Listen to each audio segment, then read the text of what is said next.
Welcome to the Carey Nieuwhof Leadership Podcast on YouTube. My name is Carey Nieuwhof, and my goal is to help you lead like never before. So what I do every week is I sit down with world-class leaders and church leaders, business leaders, and I talk to them about what made them who they are and try to have the conversation with them that you would have if you got to sit down for lunch with them or have dinner with them or really got to spend some time with them. So we go into the backstory and we explore what made them who they are and some of the principles they've learned along the way. So if you enjoy this episode, I would love for you to like it, to subscribe, and also to share it with your friends. And in the meantime, here's today's episode. Nik, welcome to the podcast. It's a joy to meet you. Well, thanks for having me on. I appreciate it. Yeah. So I grew up watching your family on TV. You're a seventh generation daredevil, tightrope walker, kind of thing. We've been at it for quite some time. Actually, my family started performing back in the 1780s. So a long time. 1780s. Yeah, you're kidding. 1780s over in Bohemia, eventually making our way to Germany, and then over to the United States in 1928, which was for John Ringling and Ringling Brothers Barnum Bailey Circus. But yeah, toured all over the world before that, of course, for a couple hundred years.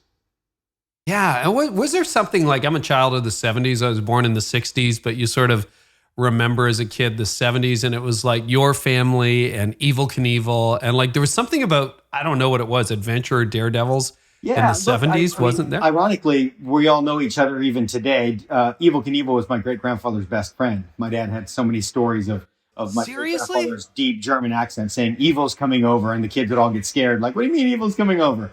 But it was a time where daredevils were sort of a huge thing. And since then it's sort of evolved and changed, of course. But we're still going on again, 7 generations, as you mentioned.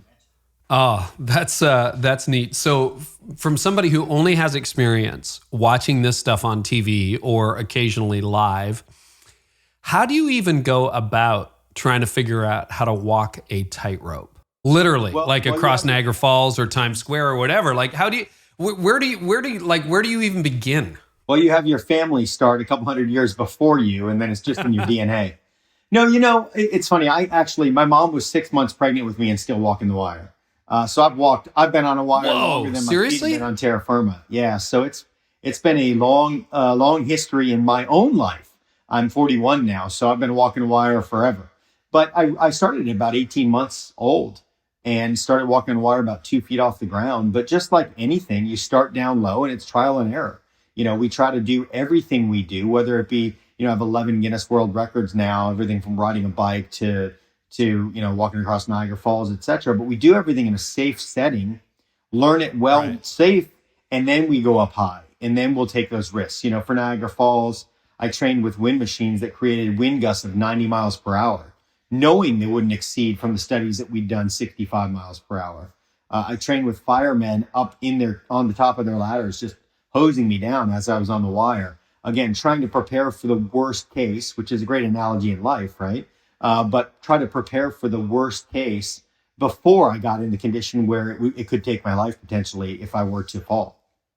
No, it's you don't think about those things, right? Like when you're just like, whoa, getting up on a wire, I could never do that. And so literally, I want to just walk through some of the events. In 2012, you fulfilled a lifelong dream to become the only person to walk directly over the precipice of Niagara Falls. I live 2 hours from Niagara Falls. I know what that is like. So for those who know the falls well, because I remember that event live, was that from the American side of the falls, like the American Falls to the Horseshoe Falls, or where was that? So it was from Terrapin Point, actually. Okay. Which is where the falls wrap around on the U.S. side, directly over the precipice, and then over to the Canadian. There's a national park on the Canadian side. Oh, it's beautiful. Yeah, it is absolutely gorgeous. So walk directly over that Horseshoe Falls from one side to the other. I would tell you, it's a big gap. It is a very big gap. The most intimidating part of it was probably the sound, believe it or not, as crazy as that is. But that alone is so intimidating. I remember being out there the day before I did that walk live on ABC. And as I was sitting on the edge and trying to figure out, there's really no way to tell. We flew drones out there, et cetera, but what are the winds like? And everybody said they weren't predictable. There were other wire walkers who said it was impossible to walk where I was going to walk because of the winds, because of the conditions there. And And I remember sitting there sort of freaked out a bit and sitting there with my dad and saying, Dad, I don't know about these winds. People are telling me the updrafts can be so strong, they'll lift me off the wire. And as I was saying that, there were a bunch of seagulls flying around in the air, which are everywhere near water, of course. Yeah, and they one are. just kind of nosedived right down through the big plume of water that was coming up. And as he nosedived through that, he sort of just cruised right through. And my dad said, "Did you see that bird?" I said, "Yeah." He goes, "Well, they're designed to be lightweight and to fly with wind." And he said he didn't all of a sudden shoot 200 feet straight in the air when he hit that updraft. He actually flew right through it. And that was what actually kept me calm enough to sleep till about 9 a.m. the next morning when I was going to take that walk over the falls. So for anybody, I know every time somebody comes here to visit me, they're like, "We got to go see Niagara Falls." So, usually they go before they get to my place, which is a bit north, but it's a pretty intimidating thing. How big is the drop to Niagara Falls? So the drop is about 200 feet is the actual drop. From where I walk down to the lower water's edge.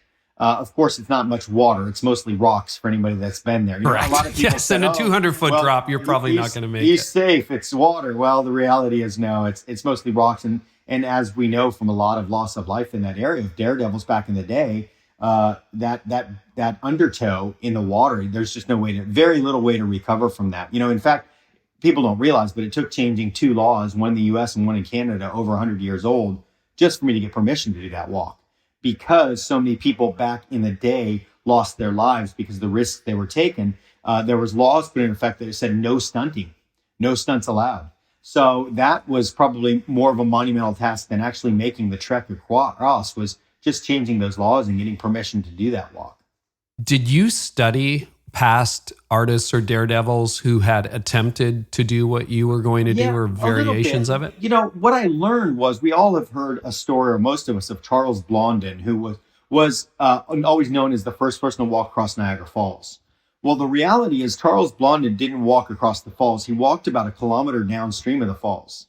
I think the reason why was the rigging aspect of that. In order to rig that wire, back in that time when he was walking, was nearly impossible over those falls because of the treacherous weather conditions. It has its own weather environment, actually.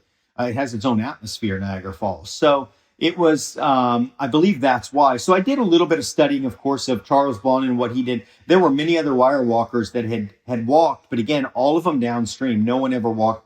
Well, and if you know Niagara Falls, at that point, it's a river.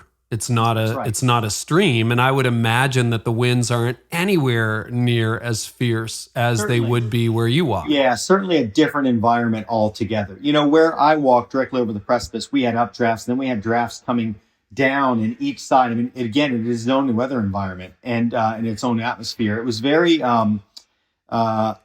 strange being out in the middle there, sort of eerie at times, because it was so unpredictable. A lot of the walks that I do, you can predict where the wind's coming from, and you can prepare for it as best you can and lean into it if it's coming from one direction.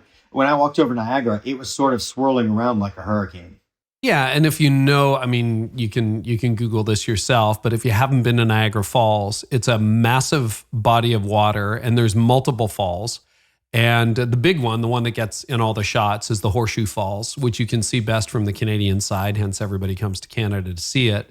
But it really is turbulent. And there's a ship there called the Maid of the Mist, and they do tours. And I mean, you're in a raincoat, and it's not raining. It's a beautiful sunny day, but you're in your own ecosystem. And if you fly over it, which I've done hundreds of times, the mist goes in like hundreds of feet into the air. You can see it from miles away. So yes. What was it like on the day that you crossed?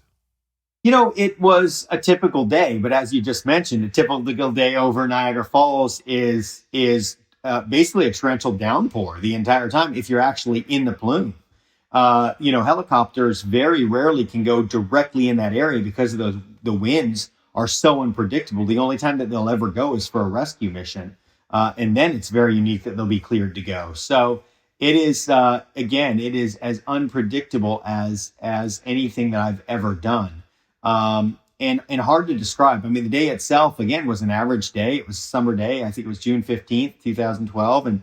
And everything seemed fairly normal. But so again, it's 75, 80 degrees, sunny, few clouds. Yeah, nothing out of the ordinary, just a normal day. However, I will tell you that when I started that walk on the US side, there were about 120,000 people waiting for me on the Canadian side, and they were not able to see me because the plume of mist was so thick that it was almost like that backdraft, in the movie where you see the guys walking out of the smoke from the house and the fire.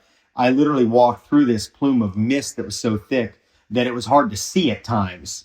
People think, oh, the winds, but what about the fact that I like to be able to see what I'm doing when I'm walking the wire? And the wire was definitely rigged very uniquely. In fact, no one in the history of funambulism, which is a fancy word for wire walking, had ever walked on a cable that was unstabilized that length. Unstabilized? Which, correct. What does that mean? Generally speaking, I try to put a stabilizer cable every 30 to 50 feet going down to kind of stabilize that wire from swaying.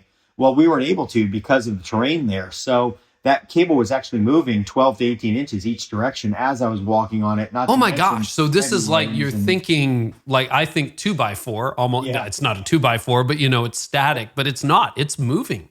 Correct. That is correct. It was moving the entire time. So it was certainly uneasy, a lot of nerves. People say, well, what about it was your first national TV special?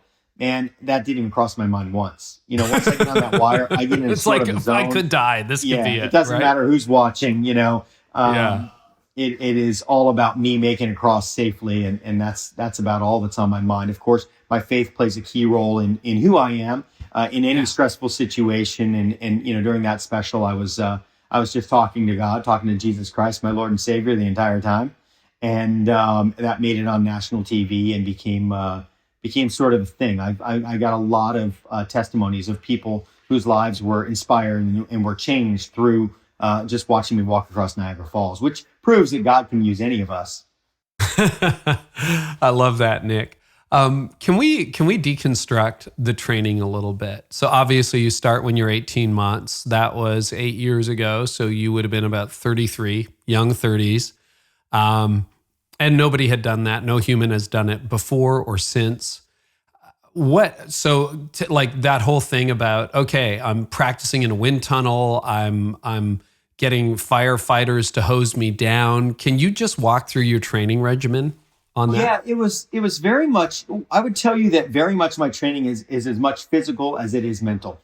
Yes. I can easily talk myself out of doing every one of these events if I allow myself to.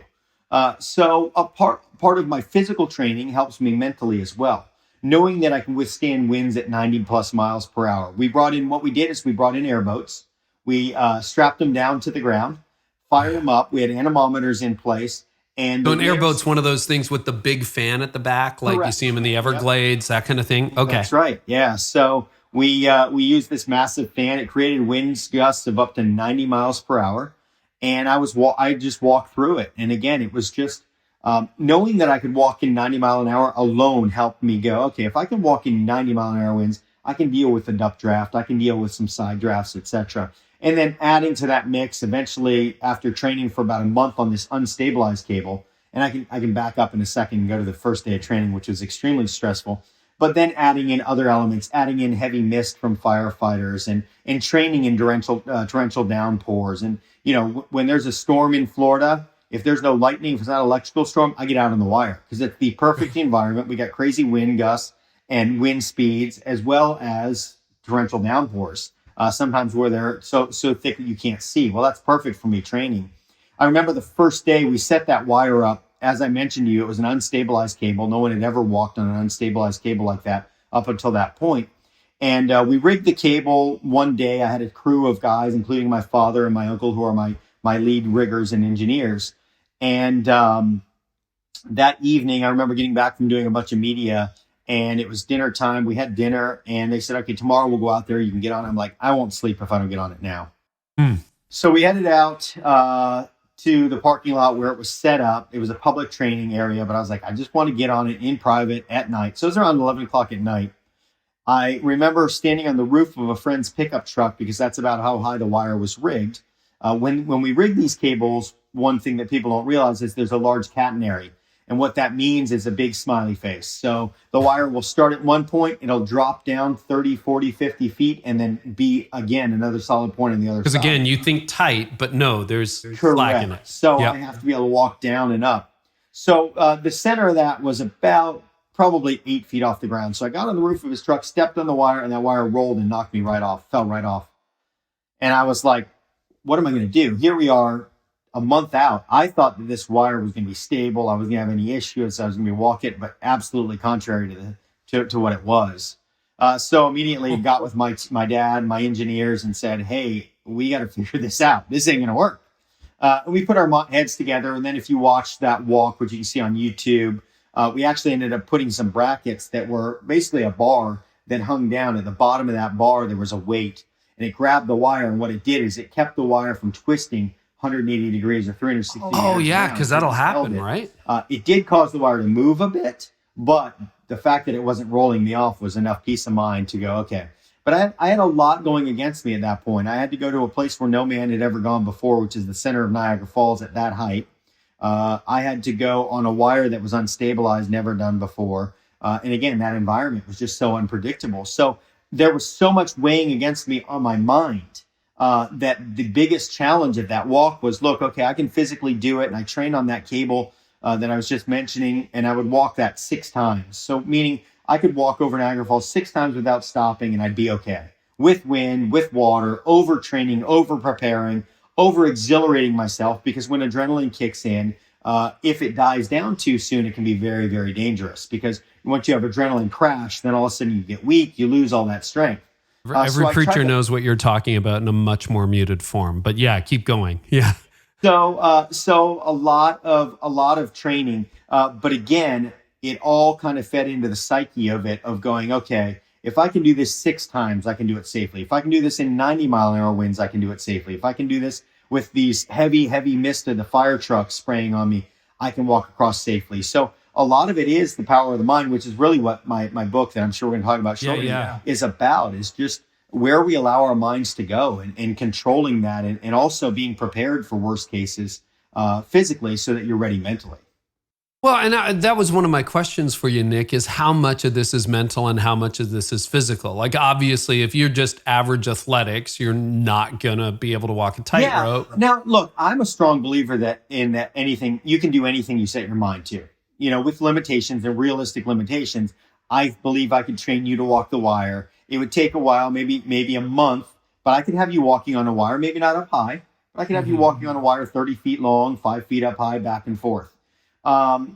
So I think that anybody can do anything. However, you know, the training that I have put in is a lifelong of training, which helps a lot in these conditions that I put myself in often. Okay. Anything else about the physical training? Because we are going to spend a lot of time sort of in the mental space, which is what your book is about. But anything else on physical training? I'm just think, really... as far as physical training goes, it really is something that, for me, because I've done it so long, it is very much second nature. Yeah. In fact, one of the dangerous aspects of what I do is that it becomes so much second nature that complacency can set in. And what I mean by that is, you know, I've raised 3 children now. I have a 17-year-old. The other 2 are adults.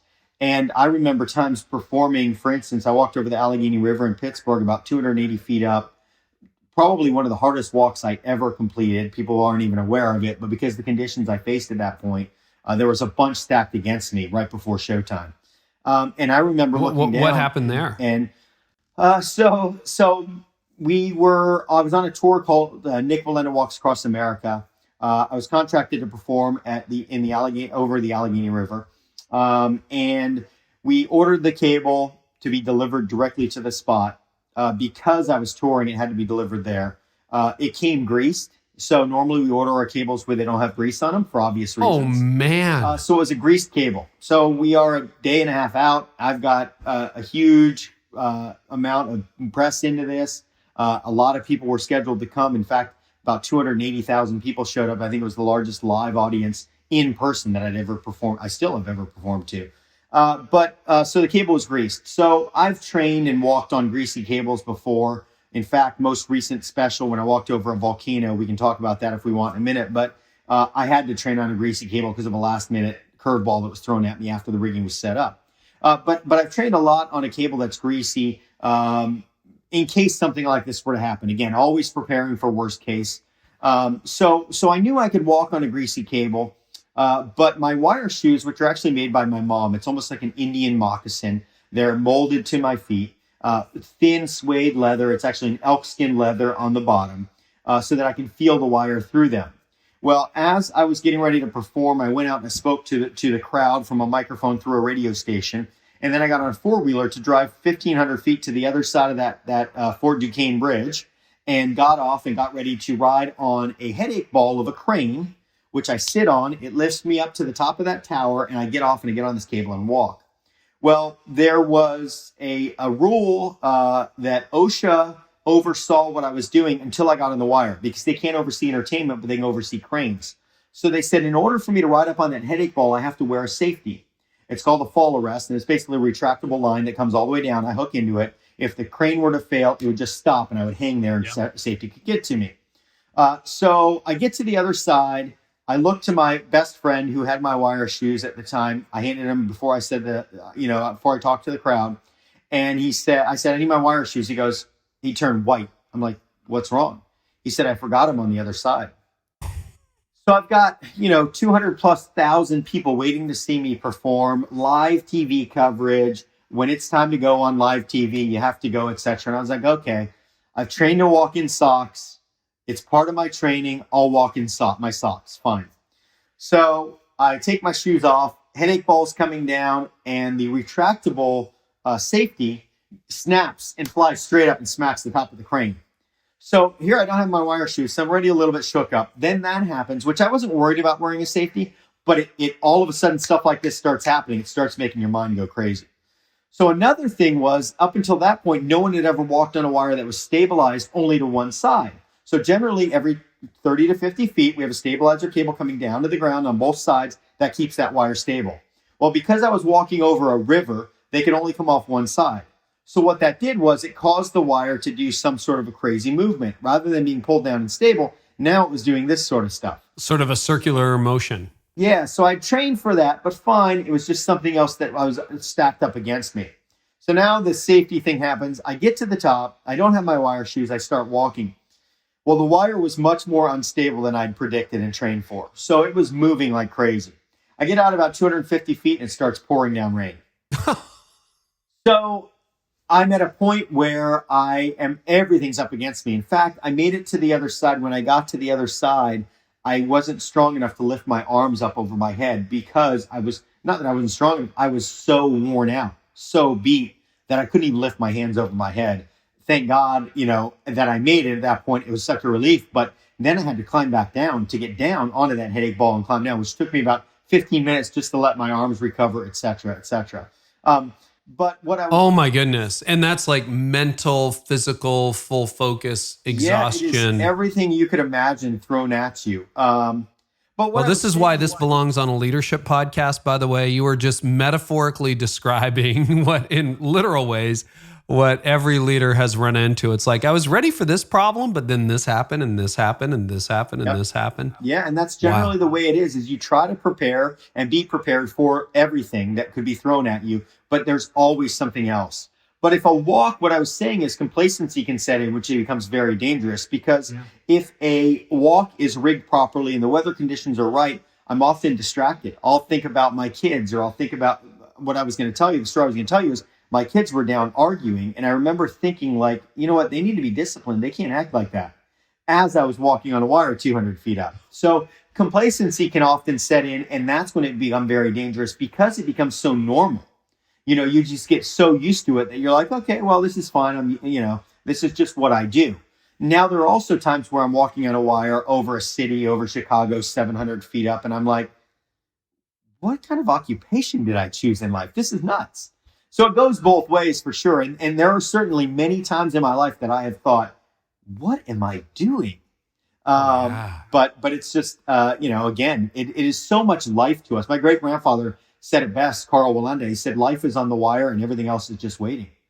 And for our family, it's true. I just recently, we've all been hit with this COVID-19, and we're all quarantined and we're all dealing. And I thought, how can I continue to do what I'm passionate about, which is inspiring people and walking wires. So I came up with a new concept, thinking outside of the box of a drive-in thrill show. All the audio's pumped into your car stereo, and you're able to sit from the comfort of your car, and social distance friendly and all of that stuff. But again, it's always about trying to stay one step ahead of the last. Did you ever have a moment, because this is go ahead. Yeah, the reason why staying one step ahead of the last is because I'm so passionate and love what I do. People think it's crazy. The guy's walking on a wire 200 feet up. Man, I can't imagine. I do a lot of motivational speaking, and I'm compensated very, very well for that. Often better than when I walk a wire risking my life. But I still love going to risk my life and walking these wires. Did you ever have a moment where you thought, you know what, I know I'm the 7th generation, but I'm going to go sell insurance or become a teacher? Or did you ever have that? Yeah, yes. In fact, the first book I wrote is called Balance, and it's all about balance in life. And it tells the story of where I was going to go to school to become a pediatrician. Because I love medicine, love children. I did well in school. And I was 17 years old, and my uncle called my father and said, hey, we've been invited to go to Detroit, Michigan to recreate the 7-person pyramid. The 7-person pyramid, my family was performing in Detroit at the State Fair Coliseum in 1962. And as they were making their way out on the wire, that pyramid collapsed. 2 of my uncles were killed and one was paralyzed.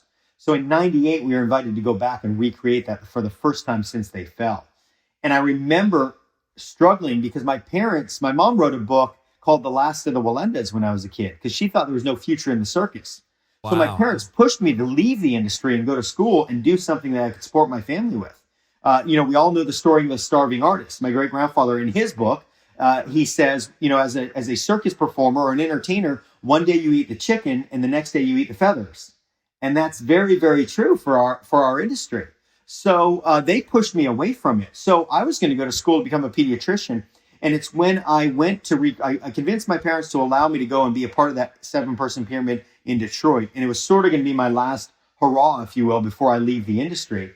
And I remember getting there and seeing at that time what seemed like satellite trucks for miles, but everybody from, at that point, it was A Current Affair and Hard Copy and Entertainment Tonight and all those TV shows, Good Morning America and Today's Show and Sunday Morning with Charles Kuralt. They were all there. They were all there to cover this event. And I saw that and I said, our industry isn't dying. This doesn't have to be the last of the Wallendas. We've just got to change the way what we're doing it. And we have to think outside of the box and do things in a new way. And that was when I decided that, I'm not going to go to college. I'm actually going to pursue this passion of performing because it truly is my passion.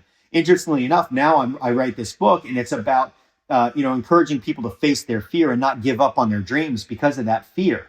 There was a fear back then of, should I leave my passion? Should I leave what I now know God called me to do in life to go do something for more stability? Or should I pursue those passions? As believers, we often think, well, the door closes and that's the enemy and or that's God telling us not to do it, right? Well, it's doors closed, so we'll just leave that alone. Well, the reality is we have an enemy that seeks to devour and kill and destroy. And if we often don't open that door or knock on that door again, then we won't fulfill God's calling in our life. And that's really my life story of overcoming and living by the words that my great grandfather and my family lived by for 200 years, which is the show must go on. I just say never give up. Same thing. It's just more applicable to others. But the reality is we need to continue to pursue these things because I believe that God often places these desires in our heart. And we have an enemy that doesn't want us to fulfill those desires because of what will happen. Back then I struggled with it. Okay, God, how are you going to use a wire walker to fulfill my purpose? How's that going to add to your kingdom? How's that going to bring people to know you? Well, little did I realize, as I talked about over Niagara Falls, when live on TV, 13 million viewers, highest viewership rating in like 7 or 8 years on ABC for live specials, I'm proclaiming the name of Jesus and people are watching and going, amen. You know what? I got testimonies of people that hadn't walked for years that said, one woman who was in a wheelchair bound and just didn't have the strength to muster up to get up and walk. And she got up and walked after that special by calling out to the name of Jesus. So again, we don't know the beginning from the end, but God does. And he often places these desires in our hearts. But that's a long roundabout way to say, yes, I considered leaving the industry and going to become, a doctor or go a different direction. But I'm so happy that I continue to pursue this, even against my parents in a sense. And not that it was you better not. And I was an adult at that point. Respectfully, it was done. And of course, now at this point, they couldn't be more proud of what God, the doors that God has opened in my life. But I could have given up on this passion and desire that God gave me. And I'm just so happy that I didn't listen to those fears that were telling me, don't do it. Go pursue go pursue the safety net. Go pursue a job, a career that is known, that is acceptable, that is easy to earn an income with, or easier. So one of the things you have in common with tens of thousands of leaders who are listening right now is in 1998, your mom's thinking it's over, the circus is finished, but you kind of reinvented that. And there's a lot of leaders who are like, yeah, we have to innovate in the church. We have to innovate in my business. We have to innovate in my industry. And we're using an old model that feels like it's not kind of outdated. What did you do? Man, you want to talk about walking a tightrope in the church of how do you keep things up to date? That is a challenge because, of course, no matter what we do, in the church or as a church family, we will be, put down and we will be, ridiculed, etc. It seems like no matter what, you can't win. Yeah, right? And the message is eternal, but the methods have to change. Right. Correct. And it's about staying relevant. And that's really what I saw was here. I saw we were going to recreate the 7-person pyramid. Well, the eyes of the world are on this 7-person pyramid. Therefore, people are fascinated with circus. We just need to recreate it and change it and do it differently and bring it to a whole new audience in a new light. And that's when I set out to start breaking world records. And what's interesting enough is within 2 years, I gathered my family and friends and we went to Japan and broke a world record doing the 8-person pyramid. And that was great. And I thought, it made headlines. It was in the Guinness Book of World Records. And I thought, great, now we're gonna go. This is what we needed. And guess what? I came back home to Florida and worked in a restaurant for 3 more years, continuing to pursue that dream. So I don't want people to think, well, it was easy. I pursued the dream of wirewalking in this passion and it just happened and I paid my bills and everything was great. No, there were many, many times where, and I can tell you a long story of how I would take 2 steps forward and 5 steps backwards and 2 steps forward and 3 steps backwards. But eventually I was gaining ground the entire time. But, remaining relevant is very tough in any business because society changes. Look at the circus as a whole. Back when people used to go to the circus in the beginning, well, it was the only form of entertainment. It came to your hometown. You couldn't go to the circus without riding on your horse to get there. Well, times have changed. And then for many years, it was all about the animals, elephants and horses and lions and tigers. Well, society has changed again. And now that is not acceptable because now we don't ride horses. And again, so the industry started to tank because, again, people were going, well, we don't think that you should have animals in the circus. Well, time to redefine ourselves. But again, to me, it was about taking my family legacy and then taking it to a whole new level. And that's what I had done, what I did. And God has given me just these visions often of these incredible natural wonders that he has created that I'm able to showcase to the world by walking over the top of them. And viewership numbers are sky high. It is amazing how much God has blessed these specials. And mind you, every single special that I've done, it is about proclaiming the name of Jesus. It's not preaching. It's me living my life out in the open. But every one of these networks that I've signed with know exactly who Nik Wallenda is and what he's about and what he's going to say on the wire, because that's how he stays calm and cool in these tough situations. And every one of them choose to keep my mic on. It's not as though it's a predetermined, hey, ABC, if you hire me, you have to keep my mic on. They have every control right to turn off that mic. And every time, every walk I've done, national and worldwide special, they've kept my mic hot the entire time. Wow.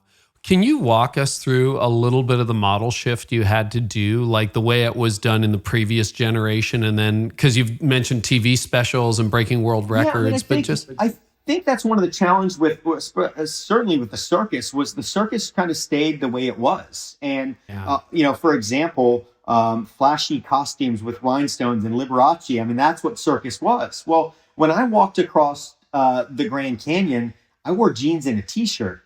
And the reason why I did that was I was comfortable in jeans and a t-shirt. And I had other options of what I could wear. And of course, I choose what I'm going to wear before these specials. But I took a lot of backlash from people in my industry. Like, how dare you? You're a circus performer. Why are you wearing jeans and a t-shirt?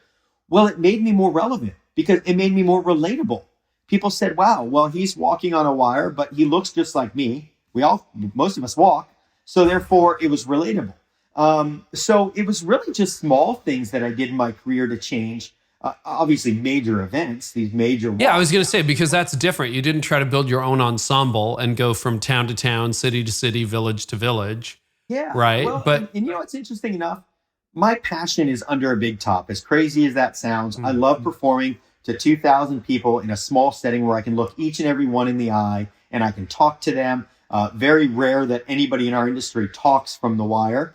Generally, it's a circus performance. But, you know, I've adapted what I do, and I motivate the audience as I'm walking a wire. I'll tell them an inspiring or encouraging story, because to me, that's what I do. I inspire people to step out of their comfort zones, and that's my goal. Every time I get on a wire over the Grand Canyon, Niagara Falls, a volcano, Chicago, New York City, I'm stepping out of my comfort zone. People think, oh, it's just your comfort zone. Well, no, it isn't necessarily. Again, different elements, different environments. I try to prepare as best I can, but it's all about the mind. So it is me stepping out of my comfort zone when I take that first step. So I have just adapted in that sense where, again, I have taken an art that people used to be impressed by, I guess, and turned it to inspiring. You know, what I do often impresses people, but I think more than anything, it inspires them. I often say, what's your wire? Because we all have a wire, and we're all trying to get on that wire, and then we're all trying to get it safely to the other side. And we all have that in life. no, that's a good point. And there's a big difference between straddling the Grand Canyon or Times Square or Niagara Falls and, you know, the 100 feet inside a big top, which some of us who are old enough would have seen in our lifetime. I remember that. So that is truly my passion, is performing to a small group of people, because I love that relational. I can look at people, I can talk to them, I can interact with them. You know, my big events clearly often, you know, there might be 100,000 plus people there at Times Square, but I can't even see their facial expressions at that point. So for me, I love doing that. But what I've done everything that I have done outside of the big top is honestly to point people back to the big top. My dream is to reinvent the circus, bring it back in a new light that is more relevant, because it is the purest form of family entertainment. You know, it is clean fun. It is inspiring. It's funny. It's, children, we say children of all ages, 1 to 101, we can entertain everybody. So that truly is my heart's desire. I was doing an interview the other day, and the woman, and I don't know, she said Nik Wallenda he's going to be the savior of the circus. And I thought, wow, that's pretty crazy. If God gave me the ability and the gift to be able to save an industry that is 500 years old, that is going away by the platform that he's given me. But again, it is about changing small things here and there. It's about, using different talent. Again, to me, I watch YouTube and I see the soccer player who's kicking a soccer ball around, but doing, juggling a soccer ball for 15 minutes while he climbs up a flagpole. Those are the people that I want on my show, because that is a more relevant. People can relate to playing soccer. They can relate to trying to juggle a soccer ball on their feet. So trying to take this age-old art, it's still a form of circus. It's still a juggler, but it's something, again, that's more relatable than maybe what you would normally see. A guy juggling 9 balls, that sort of thing. That's a really fascinating image, to think about the soccer player. Because again, you want to look at America or Canada or much of the world today, one of the great common denominators is soccer. And soccer is accessible, right? All you need is a ball. And it's like basketball. All you need is a ball and a hoop, and you're all set. Any other ideas on, if you were going to bring back the circus, how it would be different, what it might look like? Yeah, I mean, even like when it comes to animals. So I have a German Shepherd. He is my best friend. I love him. He does everything with me. He's police trained, etc. And he's a search dog. So you can hide something, he'll go find it. So that's just another way of incorporating, like I would love to have a German Shepherd or a couple that are trained. We go out in the audience before they're even under the big top. We give 5 items to the public, and they put them anywhere they want in the big top. Anywhere you want. Now that's our entertainment. These dogs come in and they find them. To me, that's fascinating. How can a dog in 2,000 people here, he's going to find that acorn that you put in your purse? Those sort of things, to me, again, just trying to change the way it's done. It's still what in our industry would be called a dog act, but this is something that dogs are trained to do to help save lives. And again, so just things like that. It's just small little changes but it changes the perception of what we do. But again, it's always trying to think outside of the box and think the next step. Okay, what else can we do to remain relevant, but also change with the times and adapt to, okay, people don't agree with dogs jumping through hoops of fire. I get it. I don't either. But they definitely see police dogs and respect the fact that they're trained to go and search for whatever it might be and return it. I love the way you're turning that in a whole new direction, and it feels very current compared to even when I was a kid. You know, you kind of had the feeling that I think the circus has seen its better days, right? Like you have that feeling. Well, your new book is all about confronting fear. Anything else you want to tell us about the mind-body connection? Because that is something, whether you're walking a wire or whether you are just trying to get through the next board meeting or leadership team meeting or Sunday, look, it's hard. I encourage people to be bold. And I often will push myself out of my comfort zone. And it depends. For example, I just talked about this new drive-in thrill show that I came up with. I've never in my life self-promoted a show. I've always been contracted in. I've headlined on shows. Right. So ABC does it for you, or Correct. Disney, or but somebody. I've never actually put up my own money. And because of that story I told you earlier, where one day you eat the chicken and the next day you eat the feathers, I've been raised with that fear. It's been embedded in my mind of how am I going to pay my bills? Remember, my mom wrote a book, The Last of the Wallendas. My parents went through financial struggles, bankruptcy twice as I was growing up. I mean, they struggled. So I was raised with that fear. So even putting the show on, which was a substantial financial risk on my part, was me stepping out of my comfort zone. But I basically said, look, if I'm going to live by the words, never give up, and if I'm going to inspire people to step out of their comfort zone, then I need to step outside of mine. Even motivational speaking, when I used to get in a stage in front of people, my goodness, I wouldn't sleep 3 nights before, but I slept till 10 a.m. the morning before I walked over the Grand Canyon. Crazy, right? But the reality is that fear is real. And the only way to get over that fear is to push yourself through it, step out of your comfort zone and do it. And as you do it more and more, you go, okay, well, this isn't so bad. This is actually good. And you realize a lot of times I think our greatest callings are behind those closed doors, that we need to walk through. So I more than anything encourage people to be bold and don't listen to negativity. I think so many of us we all have that analogy of the angel and the devil, right? And it's one saying, get on stage and say this, and the other saying, you're going to sound like an idiot when you get on stage and say that.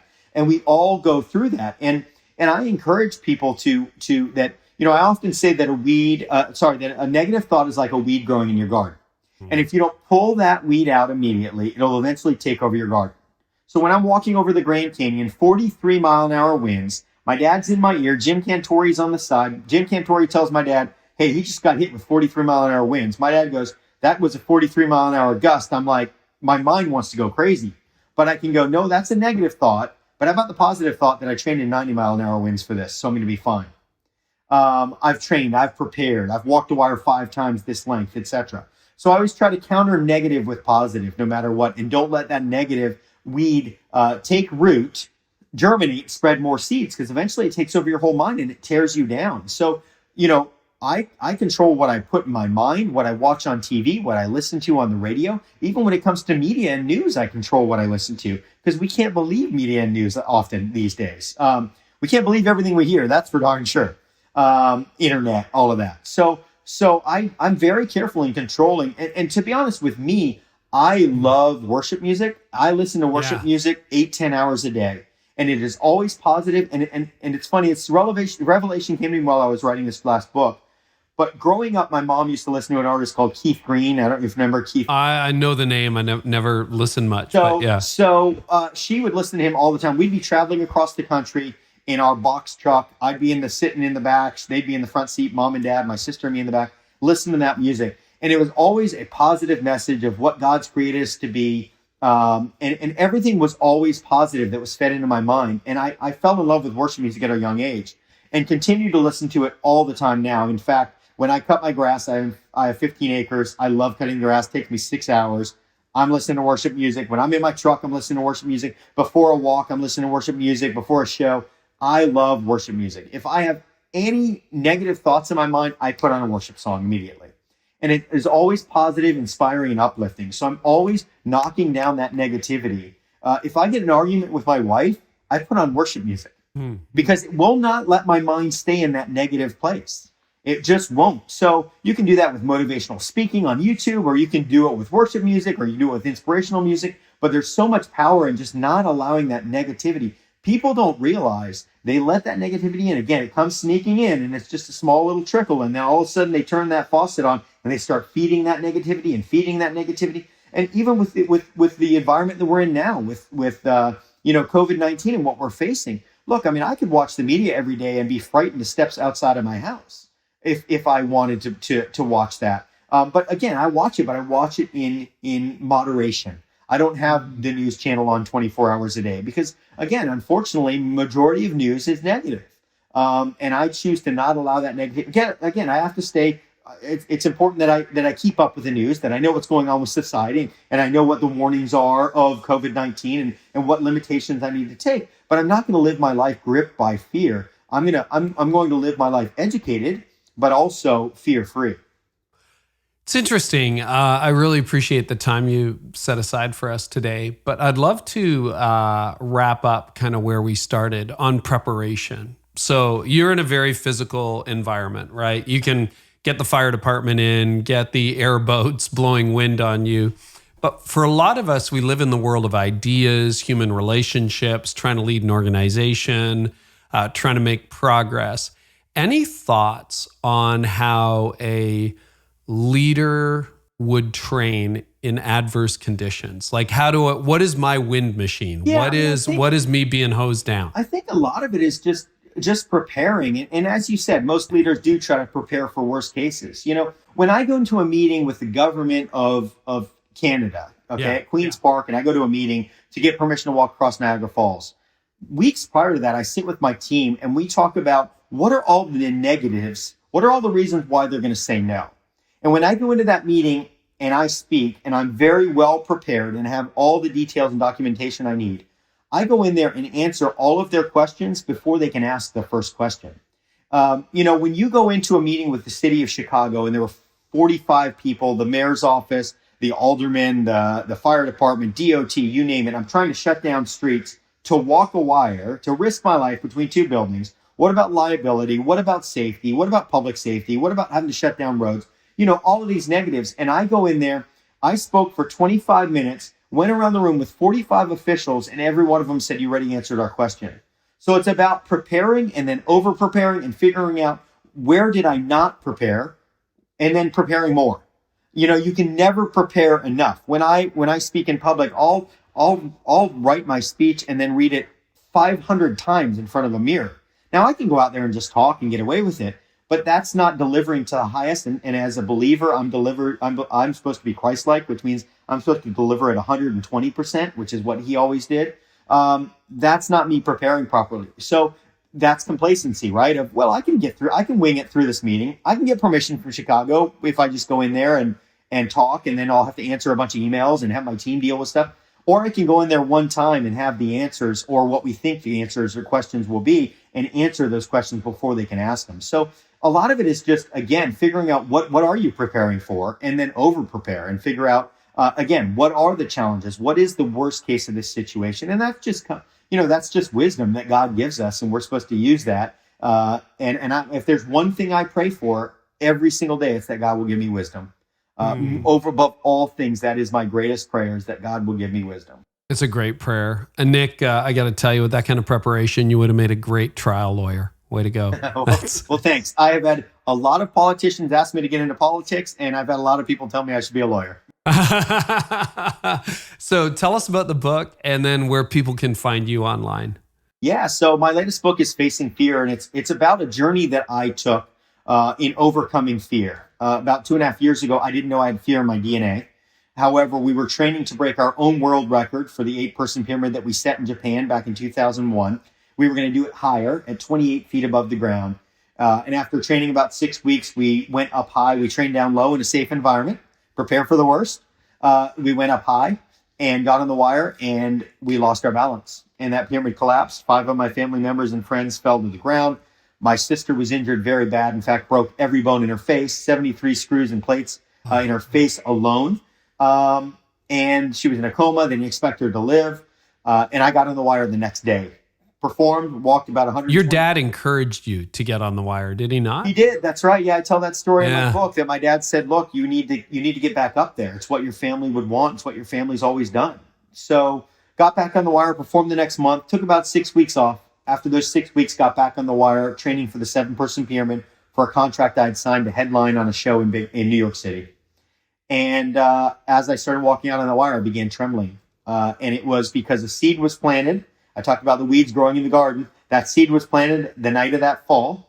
And after that fall, that seed, I just continued to water that seed over and over again. And rather than forcing that negativity out and saying, look, I've done that pyramid 1,500 times and it fell once, I was looking at the once, not the 1,500, and continued to water it. So got on the wire. After about 2 weeks of training, I went to my wife and said, I'm done.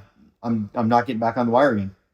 And I remember she said, my wife comes from 8 generations of circus, third oldest circus in the world out of Australia, has her own world records. In fact, one hanging by her teeth under a helicopter over Niagara Falls about 5 years ago.